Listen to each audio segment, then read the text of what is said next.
Hey everyone, my name is Jonathan, and this is Mr. Pearson Talks Books.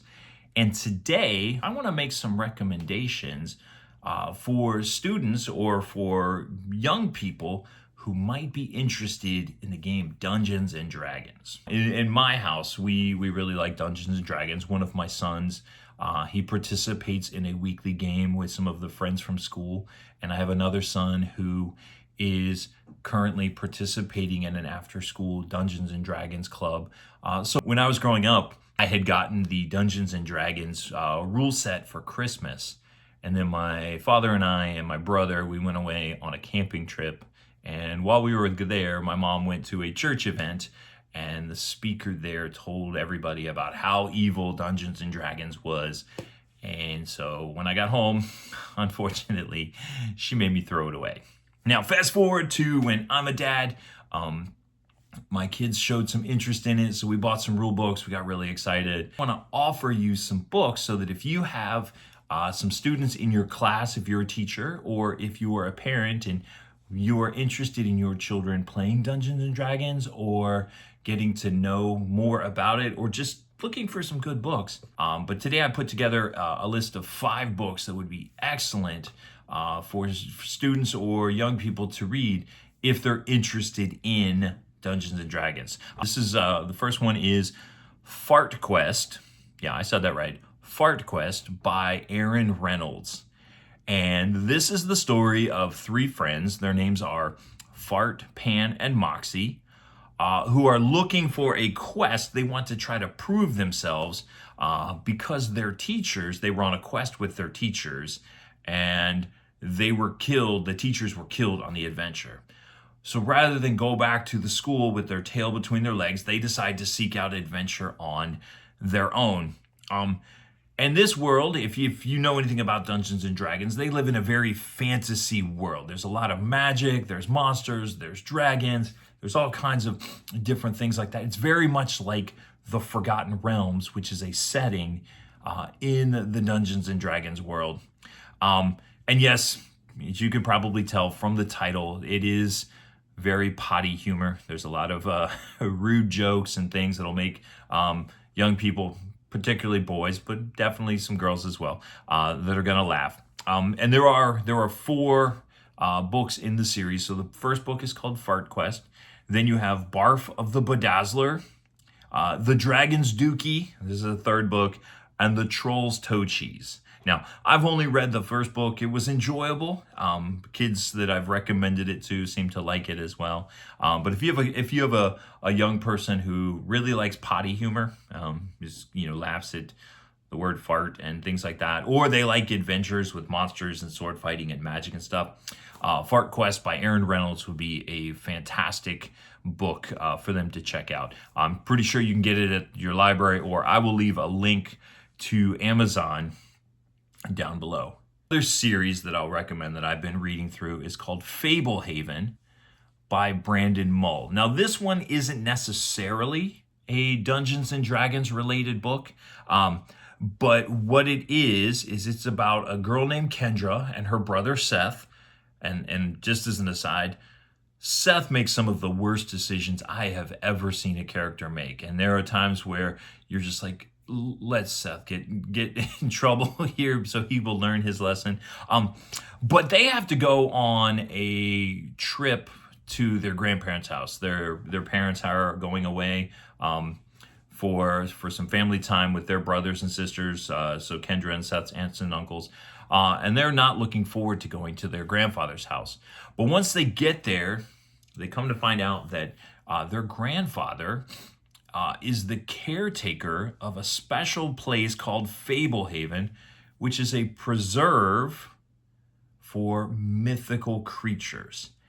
And with each book, I'm on book 3 now. I haven't started yet, but will be. With each book, the stakes start to get higher because there is a group called the Society of the Evening Star who are looking for artifacts as a way of overthrowing Fablehaven and releasing some really bad monsters into the world. There's a lot of danger, there's a lot of peril. Like I said, Seth makes some really bad choices but he learns from those choices. At least I hope he does. It would get annoying if he kept doing that for the whole rest of the series. But if you've got children that are interested in mythical creatures like mermaids, and there's some centaurs, there's definitely in the first book there's a witch, and there's some demons that they're trying to release to overthrow this, and different things like that. Fable Haven by Brandon Mull would be an excellent one for any child who really enjoys Dungeons and Dragons or likes that type of story. Third one is one that I recently read, and that's called Homerooms and Hall Passes. It's by Tom O'Donnell. Now, this book takes the idea of Dungeons and Dragons, playing Dungeons and Dragons, and flips it on its head. So typically, you might read about a group of kids who are playing Dungeons and Dragons. Well, in this case, we have a group of adventurers. So we have a magician and a barbarian, an elf, a thief, and a paladin. And when they're done with their questing, they come together and they play a game called Homerooms and Hall Passes. And in that game, what they have to do is they pretend to be 8th grade students who are going to school, and they have to take the classes, and they have to navigate social interactions and participate in spelling bees and concerts and different things. Well, through a series of events involving a cursed gem that they weren't supposed to steal, but one of the characters is a thief, they end up being transported into the world of suburbia, where the characters that they had been playing in the game, they are now those characters in real life. And so adventurers who are used to clobbering monsters and fighting and using magic and all that have to try to figure out how to navigate everyday life as an 8th grade student and what that looks like.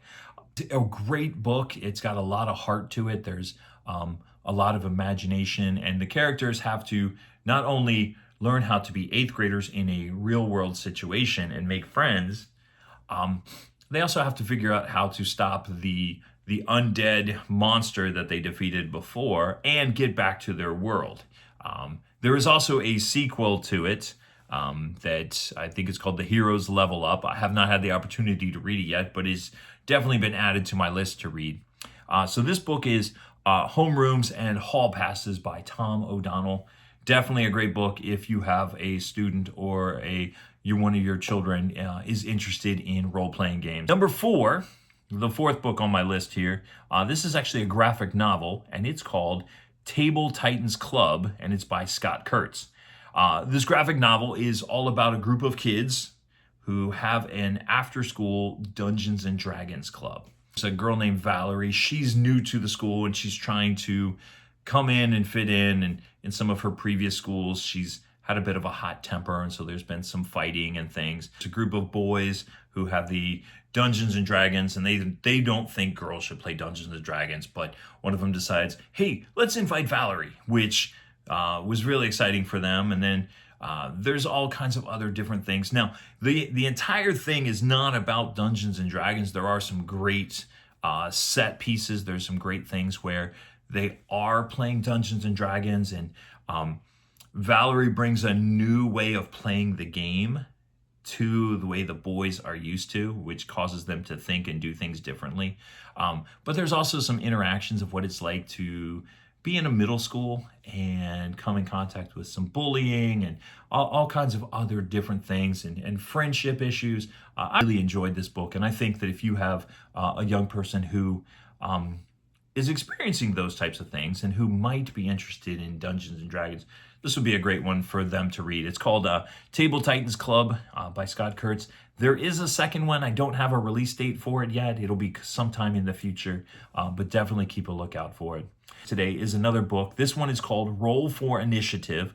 It's by Jaime Formato, and it's about a girl named Riley she lives with her mom and her brother. And up until this point, her brother has always taken care of everything for her. Done her laundry, packed her lunch, got her out of the house, drove her to school, all of those things. Well, her brother Devin has since left home in Florida and is going to a college out in California, all the way across the country. And so Riley has to learn how to navigate all of these things on her own, things that Devin has always done for her. And she happens to one day come in contact with a girl named Lucy, and they develop a friendship. Lucy's very outgoing, Riley is rather shy. But they both have a love for Dungeons and Dragons, and they start to develop friends, and they bring stuff in and or other girls into it. And one day Lucy says, "Hey Riley, why don't you run a campaign for us?" Something Riley has never done because Devin's always done it for her. And so she starts to develop her own campaign. I read this book in a couple days. But there was a girl in my class that year, and I knew that she had played Dungeons and Dragons. She was telling me all about the character that she played with her dad. And I suggested it to her and her mom. And she came back a couple days later and said, "I love the book. It was fantastic." So this is a great book. Obviously, the main characters are girls, so it'll probably appeal more to a girl audience. But it is definitely a book that anybody can and should read. I absolutely loved it. There are some books that I have read that have come in that I've enjoyed that I think would be great for students and for young people who like Dungeons and Dragons. Obviously, that list could be huge, and I will probably at some point make another list of books for people who enjoy Dungeons and Dragons. There are so many adult fantasy books, but I want to keep this middle grade for students that might be in my class, books that I would recommend for them. Again, my name is Jonathan. This is Mr. Pearson Talks Books, and I'll see you in the next video.